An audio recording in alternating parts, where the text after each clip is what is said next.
God's own కంట్రీలో దేవుడు సంపదకే రక్షణ కరువైంది. స్వామి సన్నిధిలోని బంగారానికి భద్రత లేకుండా పోయింది. శబరిమల ఆలయంలో ఘోర పాపానికి ఒడిగట్టారు కొందరు దుర్మార్గులు. అయ్యప్ప స్వామి వారి బంగారాన్ని రహస్యంగా మాయం చేశారు. గ్రాములో తులాలు కాదు, ఏకంగా కేజీల్లోనే దోచేశారు. ఈ వ్యవహారంలో ట్రావెన్కోర్ దేవస్థానం బోర్డు అధికారుల పాత్రపై అనుమానాలు వ్యక్తమవుతున్నాయి.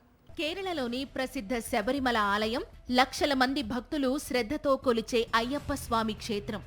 ఏటా మండల మకర విలక్కు పూజలకు దేశవ్యాప్తంగా భక్తజనులు ఇక్కడికి పోటెత్తుతారు. అలాంటి శబరిమల ఆలయంలో దేవుని బంగారం చోరీకి గురవడం చర్చనీయాంశంగా మారింది.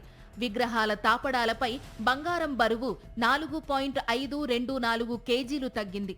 ఈ అంశాన్ని తీవ్రంగా పరిగణించిన కేరళ హైకోర్టు విజిలెన్స్ దర్యాప్తునకు ఆదేశించింది.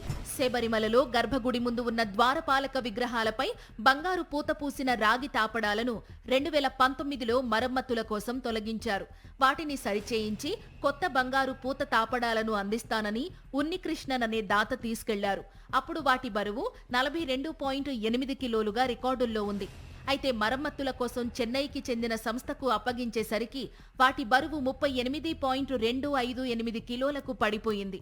అంతేకాక ఆలయం నుంచి తాపడాలను తొలగించిన దాదాపు 40 రోజుల తరువాత వాటిని చెన్నై కంపెనీకి అందించినట్టు తెలిసింది. బంగారు తాపడాల బరువు ఉన్నట్టుండి 4.5 కేజీలు తగ్గడాన్ని కేరళ హైకోర్టు తీవ్రంగా పరిగణించింది. వీటిని తిరిగి అమర్చినప్పుడు ఎందుకు బరువును సరిచూడలేదని ప్రశ్నించింది. బంగారు పూత తగ్గిందా లేదా దాత అసలు వాటి స్థానంలో మరో తాపడాల సెట్ను కంపెనీకి ఇచ్చారో తేలాల్సి ఉందని పేర్కొంది. బరువు ఎలా తగ్గిందో తెలుసుకునేందుకు విజిలెన్స్ కమిటీ దర్యాప్తునకు ఆదేశించింది. 3 వారాల్లోగా పూర్తి నివేదికను అందచేయాలని స్పష్టం చేస్తూ తదుపరి విచారణను సెప్టెంబర్ 30వ తేదీకి వాయిదా వేసింది.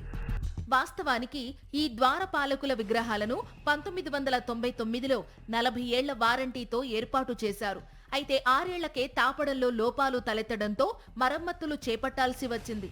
2019లో ట్రావెన్కోర్ దేవస్థానం బోర్డు మరమ్మతులకు చర్యలు చేపట్టింది. అయితే వారు స్పెషల్ కమిషనర్కు గాని కోర్టుకు గాని ఎలాంటి సమాచారం ఇవ్వకుండానే ఈ పసిడి రేకులను తొలగించడం వివాదానికి కారణమైంది. దీనిపై కేరళ హైకోర్టులో పిటిషన్ దాఖలు కాగా బంగారం చోరీ వ్యవహారం వెలుగులోకి వచ్చింది. దీంతో న్యాయస్థానం దర్యాప్తునకు ఆదేశించింది.